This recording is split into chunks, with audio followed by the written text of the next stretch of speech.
Welcome to MGSM, Global MBA. My name's Snell, and this is the information session that you dialed into. So you might be located all around the world. We've got about 80 people that have registered for this event. It is a live broadcast from Sydney, Australia. We are also going to record it, so for those people who are unable to join us, it's okay, you can pick up the recording.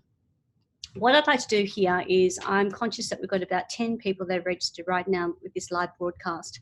I would like to encourage you guys to issue your comments or questions as we go through, and I'm going to do my best to address them during this session. If I can't get to any of those questions during the webinar, be assured that we'll try and get back to you within 48 hours. So, and comments are good too. So it also saves me from the feeling that I'm speaking to myself. So any sort of comments back as we go along would be greatly appreciated. So this information session is going to probably go for about half an hour. What we'd like to do is give you an overall coverage of the Global MBA program. I'm going to start off with the why, the burning platform, and then I'm going to cover the program, the curriculum, and the learning experience, as well as the model behind it. Okay, so let's proceed. The why question. This is one of my hands down favourite slides. I spent a bit of time at Stanford University last year, and they took me through their vision of the future of work and the future of learning. And I think for me, this slide summarises some of the massive disruptions that are happening in the world, and also gives us a burning platform for why we re-engineered the global MBA, or why we re-engineered the MBA and came up with the global MBA. So one of the trends that are coming through that we're observing is that there's been massive changes in the labour market, and this has been mainly brought on by a number of technology, tech disruptions.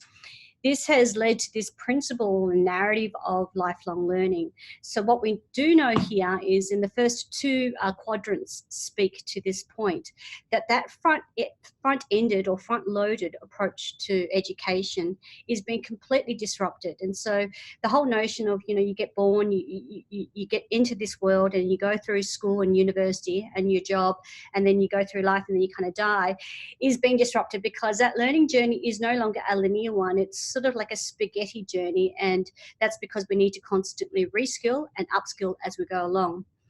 And that's simply brought on because of the number of tech disruptions. So let's go back to the tech disruptions in terms of the structural changes that we're observing at an organisational level. So we're seeing changes as organisations are restructuring from a less silo-driven hierarchical structure to more project or team-based. And so it's flatter, it's matrix. The nature of work itself is changing. And so whilst most of us hold, say, a full-time role, there is a large segment of us out there that are exploring other parallel pursuits. And this is driven largely by our passions in life. So, for example, a lot of us may be holding a full-time job, but have aspirations to start up, say, a startup organisation that contributes to society. So it's socially impact-driven. So they're parallel pursuits. The gig economy, or the services economy, is in full swing at the moment. And so that reimagination, that reinvention of who you are to compete in that space also brings about this whole value proposition of who you are and what you can offer. So the nature of work itself is changing. And then, of course, workers, we are changing as well. Our pursuits are changing. So this speaks to that last quadrant there, missions, not majors. We know that when we observe the startup sector in particular, that the greatest growth is coming from startups that have a social impact agenda to that. And so this is about missions, pursuing what you're passionate about. And this is also with work as well. We know that people are seeking employment where their values are aligned to the organisation. And so this is the future of learning, and this looks like it's a disrupted space. It means that we're learning all the time. It means that we're reskilling and upskilling, and this is all about lifelong learning. So in the context of that discussion, we needed to reimagine the MBA, because there had been a lot of criticism levelled at MBA models as being perceived as out of date and not current and not relevant. I think that's a fairly valid criticism, because when it was first coined some 30 years ago, it reflected the organisations of the past. Well, as I've just outlined, that has changed significantly now. And so our challenge became, how might we re-engineer the MBA to suit the future-focused worker? So that's the premise for the burning platform. Let's now move on to the Global MBA. So how are we going so far? Are there any comments or questions? Let me see if there are any comments or questions coming in. I can see a question coming in right now.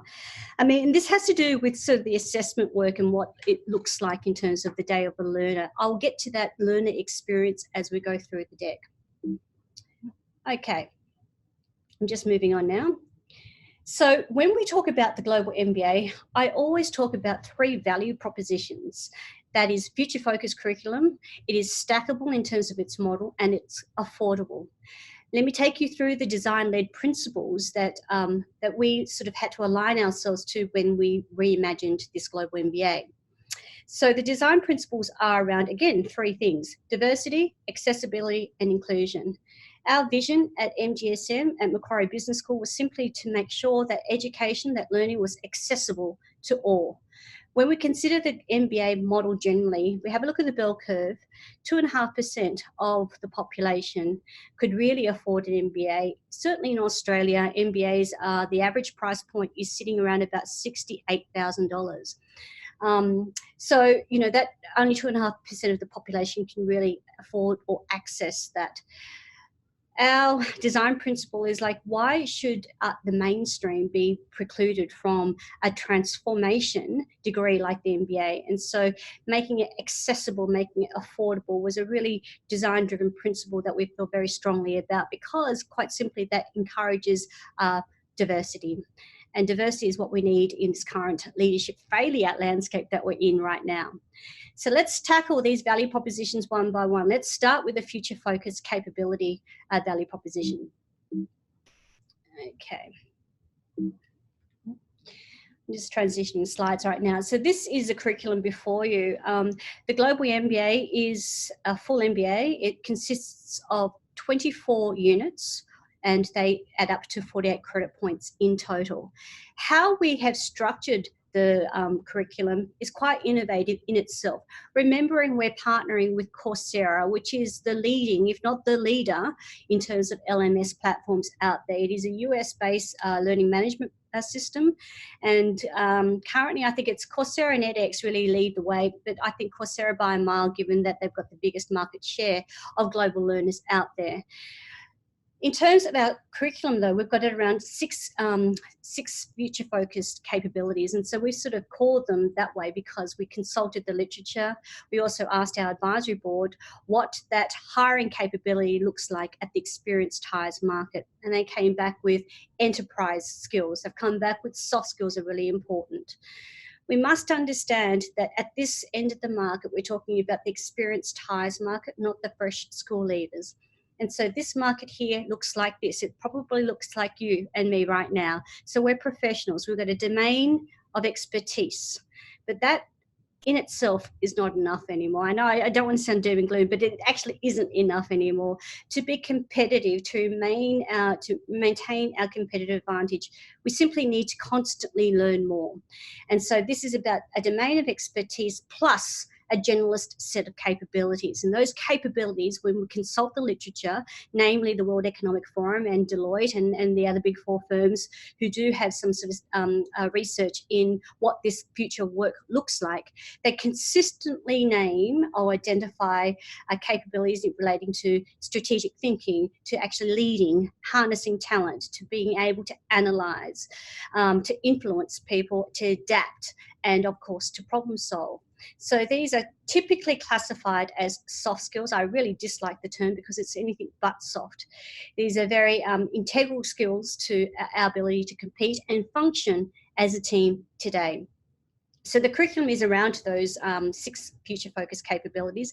And the other thing I'd like to mention at this point is I move away from the term skills and I call it capabilities, because skills kind of suggests more transient, whereas capabilities represent a bundle of skills. So now let me take you through. So the first specialisation is what we call strategizing.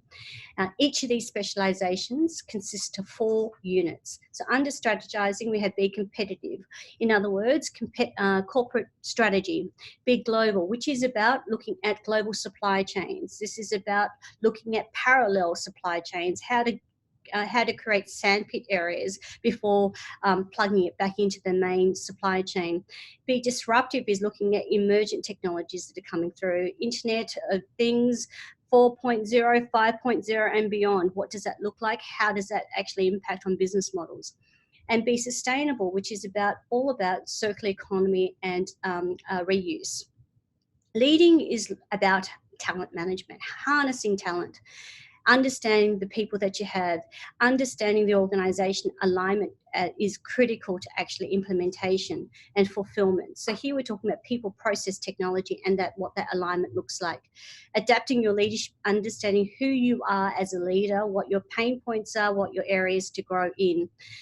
This is a really interesting subject because right now, wherever you are in the world, there are spectacular leadership failures. We must, as a business school, accept some responsibility for this. And so our response to this is actually framing what leadership looks like, looking at the theory on leadership. Are you a transformative leader? Are you a servant leader? Are you an instructional leader? What type of leadership type, if you like, characteristic is relevant for different types of organisations?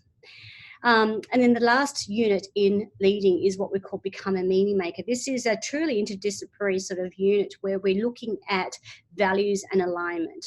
And then let's have a look at the analysing stream. This is always about your numbers. Knowing your numbers, one, looks at management accounting principles. Know your numbers, two, looks at corporate finance. But we take a very different look at this. This is not just about the big end of town with those ratios, with the return on investments. Those metrics are really important, but equally important are what that looks like at the startup end, the SME end, at the not-for-profits end, because those metrics, what does success look like, is different depending on where you are. Generate insights is all about understanding the data, data science, data visualization, and how to interpret that with strategic meaning. A key lacking point at this stage with the experienced tires markets from all the indications that we're getting. The final unit in analysing is what we call know your customers. So this is basically marketing analytics. This is about how to actually understand buyer behaviour through the technology tools that we have. Now we move to the influencing specialisation. Communicate with impact is all about telling stories. How do we craft a story? What is the front, middle and end sort of point? This is about the pitch. We all need, as professionals, need to come up with a value proposition in terms of our contributions, our unique points of difference as who we are. So, and communicating with impact is not just about a personal brand proposition, but also an organisation perspective. Managing change, I think, is pretty self-explanatory, as is negotiating and resolving conflict. Engage the board is an interesting unit. In fact, Professor Elizabeth Sheedy, who happens to be leading this whole influencing specialisation, will be joining me pretty much this time next week, and she'll take us through her interpretation of what risk mitigation looks like in this landscape of compliance. We're sitting in Sydney, Australia. Australia has been the subject of some intense media attention in relation to, or as a result of, the Royal Commission findings into the banking sector, where governance was a key issue. So Elizabeth will take us through the response to how the sector is adapting to, or indeed playing out, the Commission findings on that. I think you'll find that when you go to this, if you are interested in this, I think every professional should be interested in this, is governance, is that it's not just about risk mitigation in the sense of being compliant, is actually about how might we innovate and be creative in this environment of compliance. So rather than being perceived as a boring subject, I think it is anything but. I strongly encourage you to join Elizabeth and I as we discuss compliance in this new landscape. And then we move to the adapting specialisation. Well, here, this is all about you. Okay, and before I move on, I've just noticed that we do have a few comments, and it also gives me a good break, actually. So we have a comment here saying, good so far, how different from other US MBAs? Great question. I'm going to park that question. I'll come back to that, and in particular, I'll do that comparison with the Illinois offering. So we'll just park that for the one moment. But keep the comments and questions coming in, okay? Then we come back to the curriculum with the adapting. So with your career, your life, this is about where you are right now. And really not just about right now, where you might be in 5-10 years. This is about expectations management and how you can actually prepare your journey for that aspiration. As with the rest of the 3 units in this unit, this is about really the future focused stuff. This is about how adaptable and how agile you are. The other key constructs that I think will be quite instrumental in this, which is a very much of a self-reflective journey, is how resilient are you as an individual? How globally competent are you? What is your emotional intelligent muscle like right now? So it's almost like a gap analysis of all these sort of tools against where you are right now and where you might want to be. And then we come to the problem solving specialization. This is a capstone for the Global MBA. So you must have done all the 5 other specializations or 20 other units before you enter into the problem solving capstone. Let me pause at this stage by letting you know that each of these specializations is led by an academic.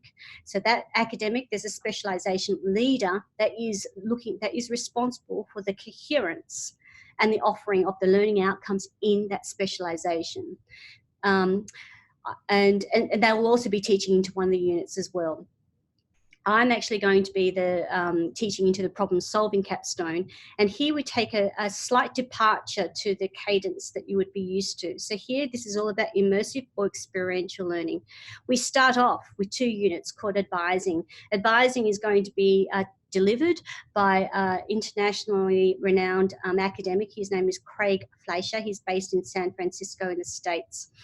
And he is currently the world leader in competitive intelligence. He will take you through a client approach, so understanding what that brief looks like, being able to do a reverse brief back to the client, looking at the deliverables, understanding how to manage clients, understanding what that problem looks like from, if we imagine this is the problem typology, we're looking at simple problems right through to really complex problems. Well, they require different frameworks and methodologies. And so the Cure for Cancer clearly calls for a more exploratory approach than what would be a straight implementation of, say, new technology.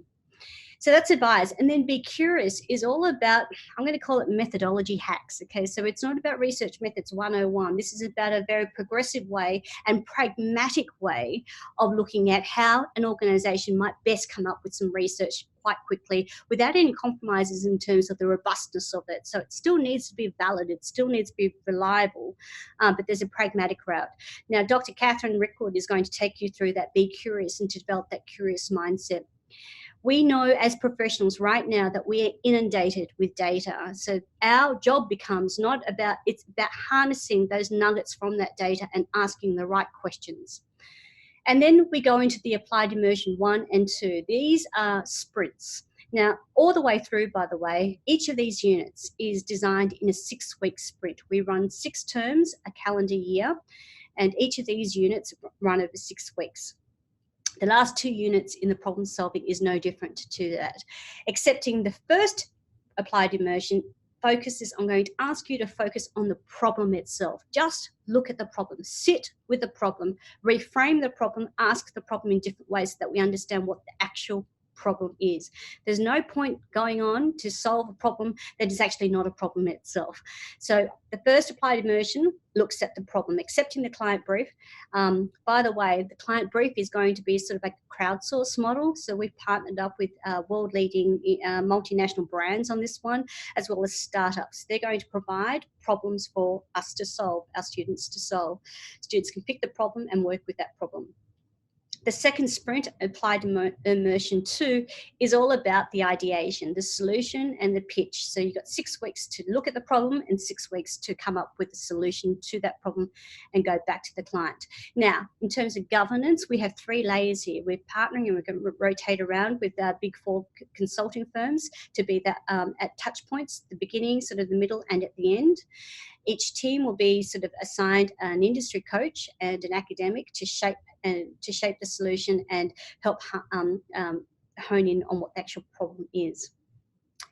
that's an overview of the curriculum. I'm going to pause right now to see if there are any other further questions on the curriculum. I haven't forgotten that question in relation to the comparison with the US. Okay.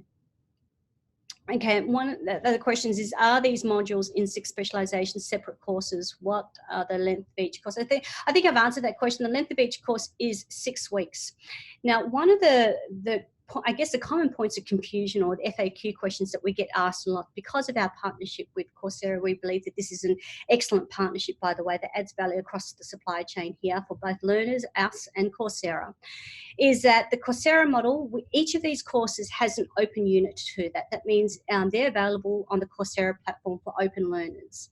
I'll make this point very clear though. If you are going into the degree, you must make sure that you're eligible to enter into the degree. There are admission pathways into that, which we'll cover in a minute.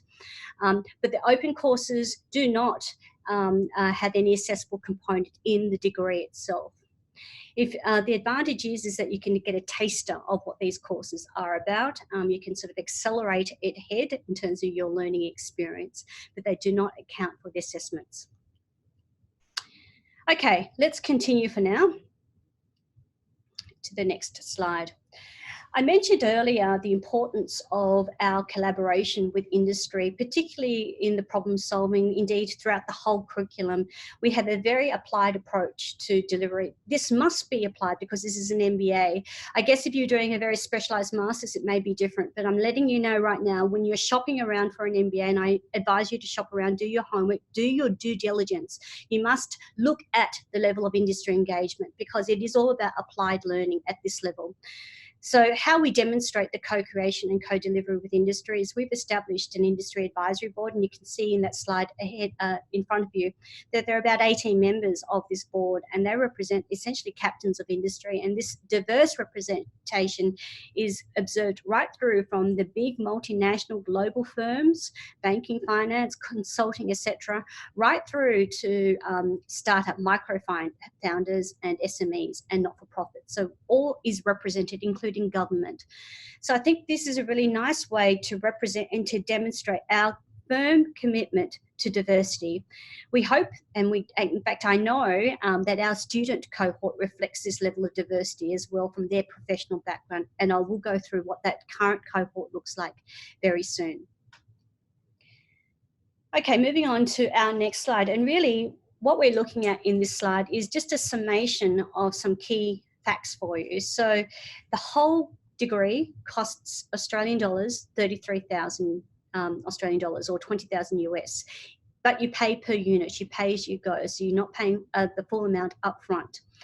Each unit is landing in about 1375 Australian dollars per unit. As I said earlier, there are 24 units that make up the $33,000. There are 6 terms per year, 24 courses or 24 units in the year.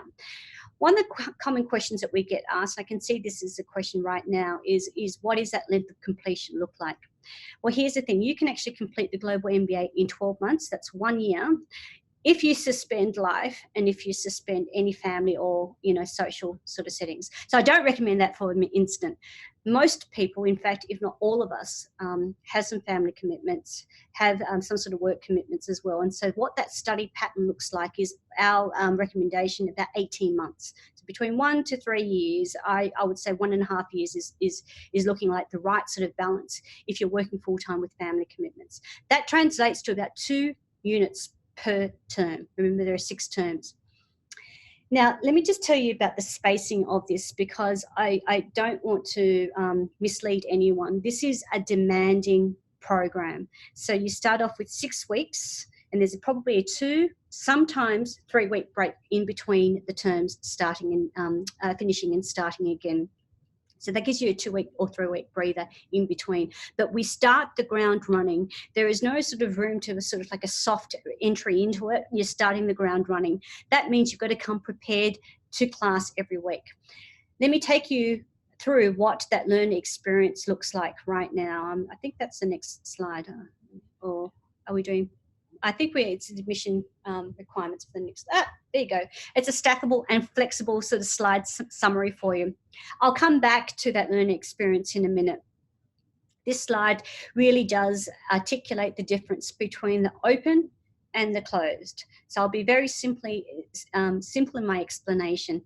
If you are an open learner on Coursera, you can do any of our courses in open space, either for free, and they call that the audit mode, or you can subscribe. That looks like we've got there $50. It's actually $49 US on a monthly basis. You can complete the open courses there and get a digital badge.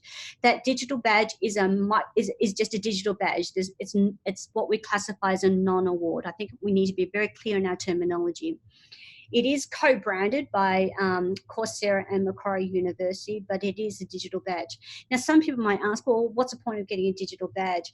Well, here's a point, and that is increasingly, as blockchain becomes more mainstream, you may want to display that on your LinkedIn profile, and then you can participate in those LinkedIn scrapes that are happening right now to identify and to, in fact, differentiate your skills on that.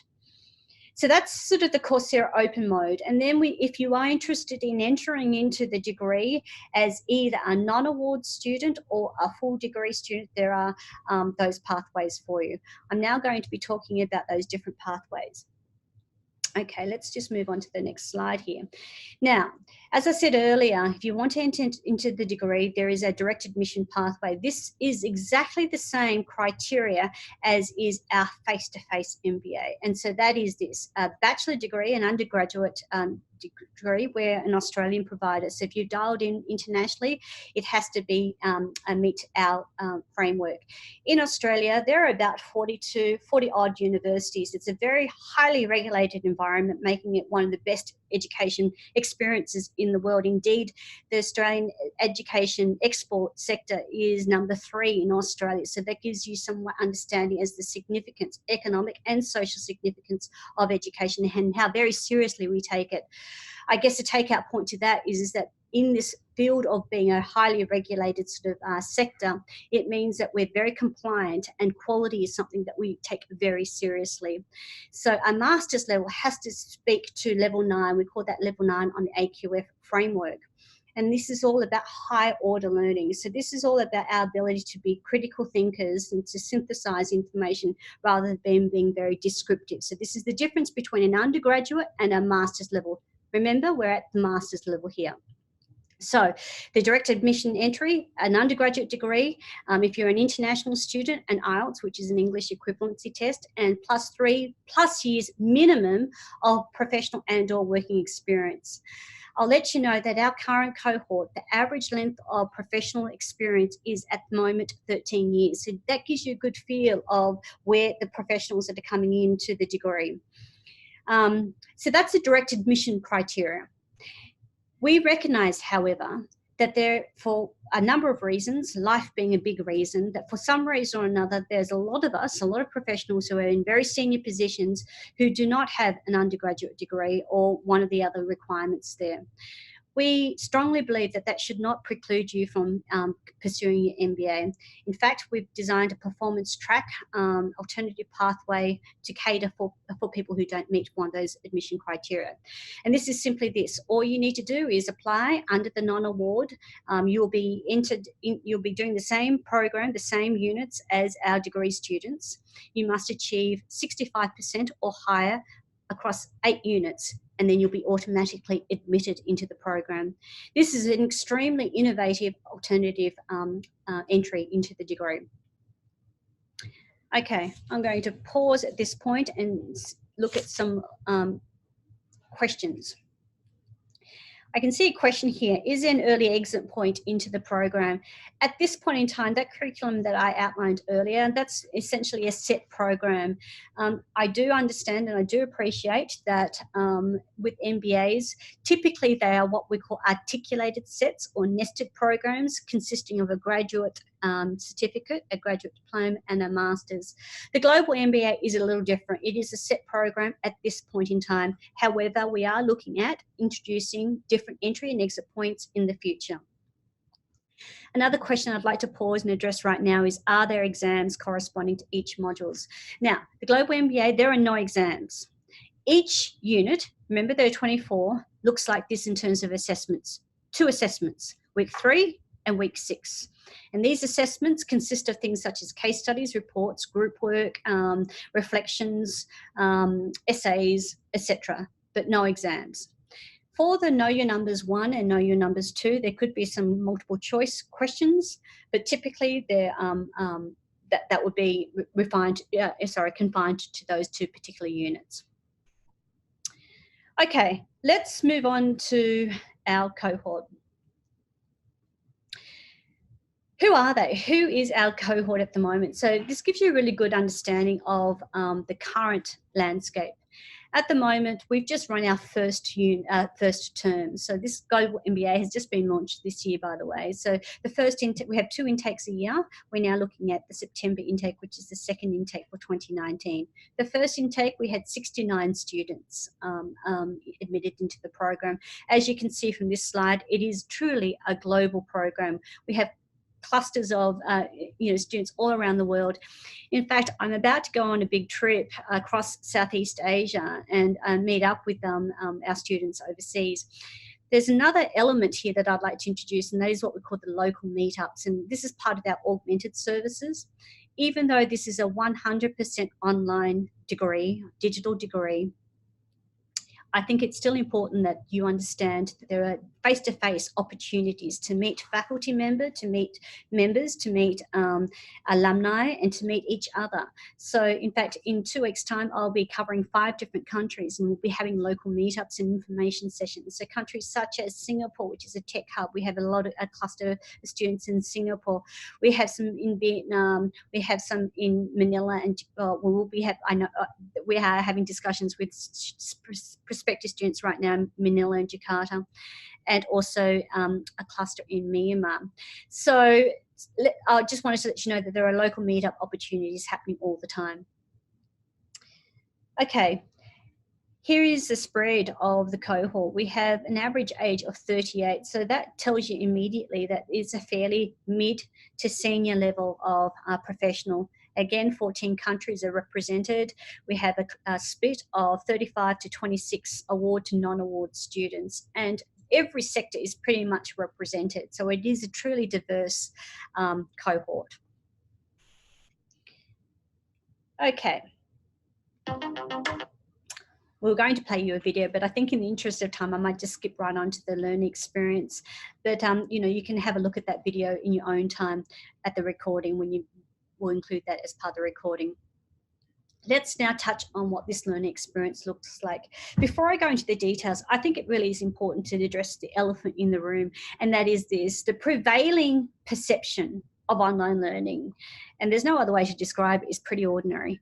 And that is actually a true criticism. I will have to say, and I'm not sure about you, but every online learning interaction that I've seen in the past and I currently see today is a fairly one-way delivery. Okay, I know this is a one-way delivery, but this is not one of those webinars, right? I'm giving you an information session right now, but really the way we deliver the Global MBA is in an interactive sort of class-based thing, and it's enabled by team tools such as Slack, such as Zoom, which is what we're using right now. What we're not activating right now is the breakout sessions, the debates, the interaction. Normally you'll be able to see the academics, say me in this case, plus your fellow classmates will be on screen as well, and then there'll be breakout sessions. So that is the nature of the interaction. So it's very much collaborative, it's community building, and it's a very different experience to watching a recording complete with coughs and accessing PDF documents. It's not just that. I think that's really important for us to understand. Okay.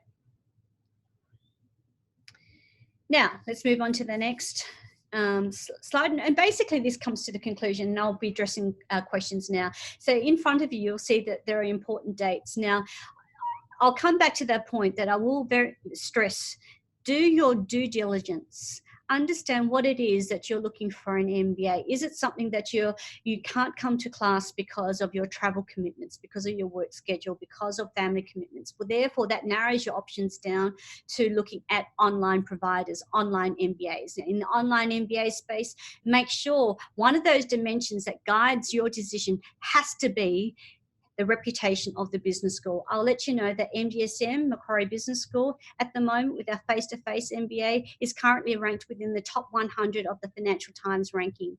We are a AA CSB accredited school, which means it is globally transportable and globally recognized. That is a key point in your decision-making sort of matrix. The other points that, so the reputation, the accreditation of the business school has to be something that should be on your, decision criteria. The other thing is the curriculum as well. Is it future focused? Does it tap on those emerging technologies that are coming in and looking at how that might actually disrupt the current business models? I think you need to look at that too. Let me now come back to some of the questions that have been asked. Okay, so that question in relation to how does it differ from other MBAs. At the moment, Coursera partners with 2 universities to deliver the MBA. One is Illinois in the States and us in to cover the Southeast Asia region. The difference between the Illinois MBA and the global MBA, and I don't want to you should do your own homework, but if you're looking at the matrix, the actual curriculum itself differs significantly. I'm not going to go into do a point-by-point difference. You can do that yourself, but the curriculum is different. The way we deliver it is different. Our level of industry engagement is completely different. Here's my challenge to you who asked that question. Do your research, do your homework, go point by point in terms of the dimensions that are important to you to make that comparison valid for you. But all I can say is that from our perspective, the curriculum, the structure, that is completely different, as well as our applied nature. Okay. Are there any specific requirements? This is Santosh asking a question for entering via the performance track. Well, the performance track entry, there is no entry. You just need to actually go into the online and pick the non-award. However, to be admitted into the program, you'll need to, as I said earlier, achieve 65% or above across 8 units. A question here about our branding. So this is about, I saw you recently changed your name to Macquarie Business School. Will the diploma quote Macquarie Business School or MGSM? A fantastic question. Just a slight correction. It's not a diploma, it is a master's degree, and your testama will actually say MGSM Global MBA. There'll be no reference to online or digital on the testama. Okay. Let me just screen through these questions so you just bear with me. What is the admission criteria procedure if I choose to take a stackable route? Again, a question from Santosh, and this is a common question that we get asked. Let me come back to the confusion point between the open versus closed. The open program has no semblance in terms of the assessment in the closed space.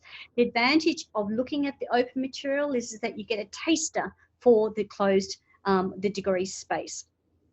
It doesn't migrate over. The other advantage, of course, is that you can go through and have a look at the videos that form the foundation for what you'll be exposed to and optimized in the degree space. And this is a question from Amar. For someone who works full-time and wants to balance family life, how many units is manageable per study period? My strong recommendation for professionals in this, and I'll have to say probably 99% of people fall in this category, is about 2 units, 1 to 2 units per term is a manageable load. Let's unpack that a little. Remember, we're talking about 75 hours of learning here. There are guidelines that we provide, and that is devote at least 10 to 12 hours per week, per course, per unit. It depends on you. I don't know about your learning preferences and your learning style, Amar, but I tell you what mine is, and I'm a very slow reader, so I take lots of notes. And so for me to sort of, I don't sort of race ahead. I'd like to actually digest, reflect, and sit on it for a bit. And so it takes me maybe 3 times longer than the normal person to learn something, right? So it just depends on you as your learning preference. But I would definitely go for at least 1 unit to begin and see how that works out with your work commitments and your family, and then increase it as you go. I think that about sort of taps into all the questions. I can't see any other question that we really haven't tapped or checked on. At this point, I'd like to wrap it up. I want to thank you very much for joining us in this webinar. I hope it addressed all the questions that you have. Please feel free to contact myself or the Global MBA team should you have any further questions or comments. It was great to have you on board, and I wish you a great day. Thanks again.